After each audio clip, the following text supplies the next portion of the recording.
सुधाकर शिंदे समिती रिपोर्ट शासनाकडे सादर करण्यात आला। 1000 पानांचा अहवाल सादर करण्यात आलाय। उद्या कॅबिनेट बैठकीत धनगर आरक्षण आदिवासी संदर्भात अहवाल सादर होणार का याकडे लक्ष आहे।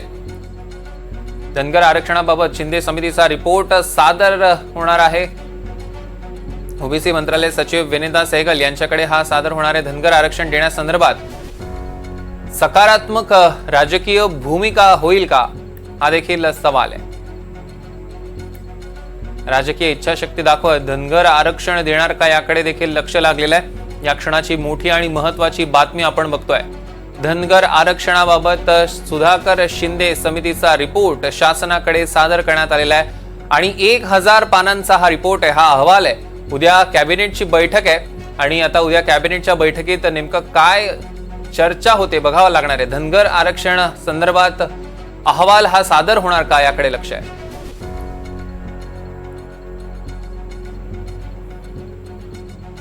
सागर कुलकर्णी आपले प्रतिनिधी आपल्यासोबत जोडले गेलेत। सागर, काय सांगाल? धनगर आरक्षण हे आदिवासी कोट्यातून देता येतं का या संदर्भात सुधाकर शिंदे यांची समिती गठीत करण्यात आली होती आणि आज या समितीने त्यांचा रिपोर्ट जो आहे तो ओबीसी मंत्रालयाचे सचिव विनीता सहगल यांच्याकडे दिलेला आहे। एनडीटीव्हीला जी माहिती मिळाली आहे त्यानुसार शिंदे समितीचा जवळपास 1000 पानाचा हा अहवाल आहे आणि यामध्ये वेगवेगळ्या राज्यात जवळपास 6 राज्यांमध्ये समितीने गेली, त्यांना काही निष्कर्ष समोर आले। त्याच्यामध्ये धनगर आणि धनगड या ज्या 2 जात आहेत त्या इतर राज्यांमध्ये आहेत का, त्यांना तिथल्या जे धनगर समाज आहे त्यांना एसटी प्रवर्गामध्ये आरक्षण दिलंय का या संदर्भात निरीक्षण केल्याचं समोर येतंय।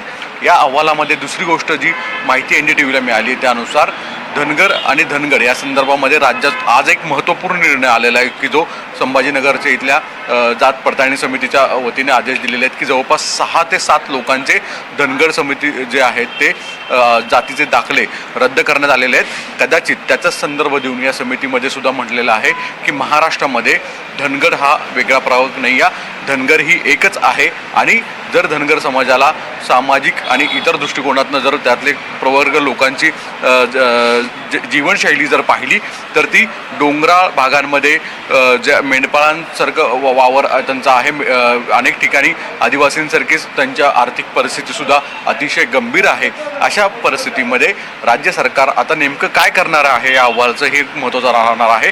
जी सूत्रांची माहिती मिळते त्यानुसार शिंदे समितीने धनगर आरक्षणाला कदाचित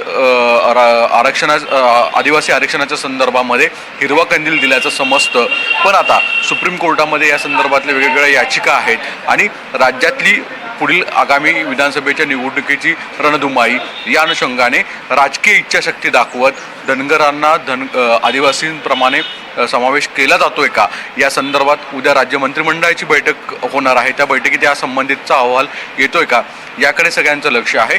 जर तशा स्वरूपाचा निर्णय घेतला गेला तर आदिवासी जे लोकप्रतिनिधी आहेत त्यांची नेमकी भूमिका काय राहणार आहे, यामुळे महाराष्ट्रात परत एकदा आदिवासी विरुद्ध धनगर असा एक राजकीय जो आंतरविरोध आहे तो परत एकदा उफाळून येणार का याकडे सगळ्यांचं लक्ष आहे।